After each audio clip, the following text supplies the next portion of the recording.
তেলে মা ফ্রাই করছিল, মা এখন বানাবে পোলাও। গপুর জন্য এত তেল দিয়ে বানাচ্ছে, দেখো ভেবে না। এই দেখুন, এই মহিলাটা এত তেল দিয়ে খাবার বানাচ্ছে, আর তারপরে বলছে এটা গপু স্পেশাল। ইয়েস, লোককে এটা মোটা তেল বানানো, নেই, এটা ঘি আর সাদা তেল মেলানো। মানে মানে বুঝতে পারছো, একটা মানুষ যদি এটা খায় 1 মাস ধরে, তাহলে ওর কি অবস্থা হবে, আর ওর পেটটা কত বড় হবে। তাও কোনো চেতনা নেই এনার। আমার চেতনা দেখে নাও, দেখে নাও, কোনো চেতনা নেই এর। ভরে দে তো দেখে নাও, এরকম করছে গপু খাবার এত ঘি দিয়ে, যাতে একটা মানুষ মরে যায়। না, আমার গপু খাবে। এটা আমি আজকে পোলাও বানাচ্ছি, রাইস হয়ে গেছে, ওদিকে কুকার নামিয়ে গপু খাওয়ার পর একটা মানুষ হচ্ছে যেগুলো এগুলো সাফ করে খেয়ে, তো ওই মানুষটার কি হবে? আপনার চলাইন তো বেরিয়ে গেছে, আমারও বেরিয়ে যাবে। बदतमीजी का भी हद होती है। তো बदतमीजी कर रहा है। সো এখানে আমার গোপালের জন্য ভোগ রেডি হয়ে গেছে, আর চিনিটা দিয়েছি, একটু জাস্ট মেল্ট হবে। বাট রাইসটা যেহেতু কুকারে করা হয়েছিল, কিন্তু সঙ্গে সঙ্গে খোলা হয়নি বলে ভাতটা একটু গাদা গাদা হয়ে গেছে আর কি। কিছু করার নেই, কি করব। এই যে এদিকে দুটো বেগুন ভাজা হয়ে গেছে, এখানে এই যে মটরশুঁটি দিয়ে তরকারিটা। তো চলো, এটা ভাজা হয়ে গেলে গোপালকে সেবা বসিয়ে দেবো। সো এখানে আমার রেডি হয়ে গেছে। তো চলুন আমি এবার এইখানে আমি দিয়ে দিয়েছি তুলসী পাতা দুটোতেই। তো চলুন আমি এবার ঠাকুরকে দিয়ে দিই। সো গুড আফটারনুন এভরিওয়ান, আমি অসীমা ডেইলি ব্লগিং চ্যানেল আবার একটি নতুন ঝাঁ চকচকে ভিডিওতে আপনাদের সকলকে জানাই স্বাগত। ঠাকুরকে ভোগাদি লাগিয়ে রান্না বান্না কমপ্লিট। আর আজকে মঙ্গলবারে তেমন কিছু হয়নি, হয়েছে একটু। তো সন্ধে সন্ধে বন্ধুরা আমি চলে এসেছি, দেখো কালীবাড়ি। আজকে যেহেতু মঙ্গলবার, তুমি তো জানো আমি মঙ্গলবার দিন কালীবাড়ি আসি বাবা বজরংবলীকে পুজো করতে, সঙ্গে মায়ের দর্শনটাও হয়ে যায় আর কি। তো চলো পুজোটা দিই, আর তোমাদের সঙ্গে শেয়ার করতে থাকবো, অবশ্যই ব্লগের সঙ্গে থেকো।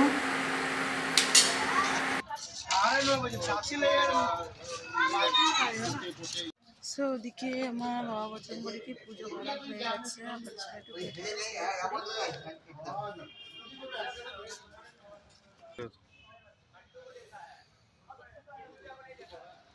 আমার এখানে মহাদেবকে পুজো করা হয়ে গেছে।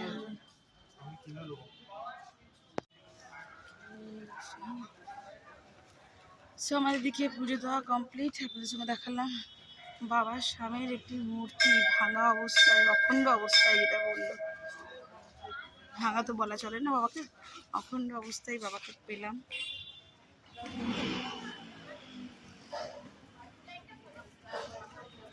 কি করছিস? মাকে দর্শন করে নিয়েছে, আর এখানে এদের বদমাইশিটা একবার দেখুন, মারামারি আর খাওয়া খাই করছে।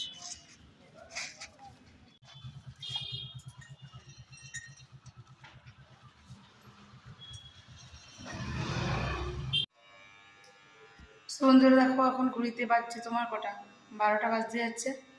ঠিক আছে, তোমাদের সঙ্গে শেয়ার করি। আমি তো মন্দির গিয়েছিলাম, তোমরা দেখলেই। আর মন্দিরে বাবাকে অর্ধভগ্ন অবস্থায় যেভাবে পাওয়া গেছিল, দেখো আমি ঘরে নিয়ে এসেছি। আমি বাবাকে কোলে করে ঘরে তুলে নিয়ে এসেছি। আর মিঠির বাবা কত সুন্দর এটাকে জুড়ে দিয়েছে, এত সুন্দর ফুল দিয়ে, কয়েকটা গোলাপ ফুল আর এগুলো নকল ফুল, কিন্তু সেটা দিয়ে ডেকোরেশন করে দিয়েছে। বাবার যে নিচের অংশটা অর্ধভগ্ন ছিল, সেটা একদম আর বোঝা যাচ্ছে না।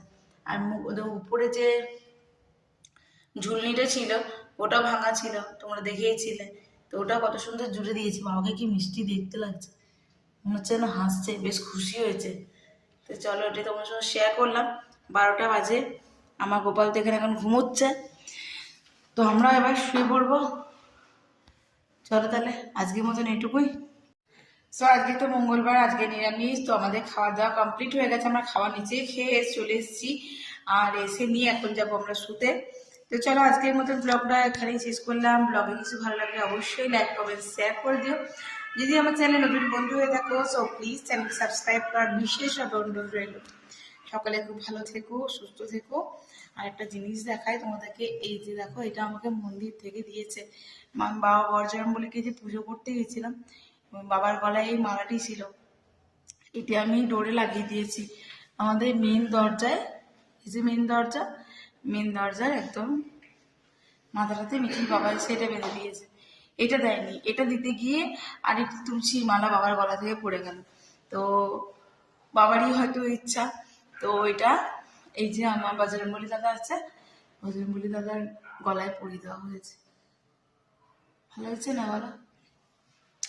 চলো তবে সকলে ভালো থেকো, সুস্থ থেকো। আবার একটি নতুন ভিডিওতে, নতুন ব্লগে তোমাদের সঙ্গে আমার খুব তাড়াতাড়ি দেখা হচ্ছে। ততক্ষণের জন্য টাটা, গুড নাইট।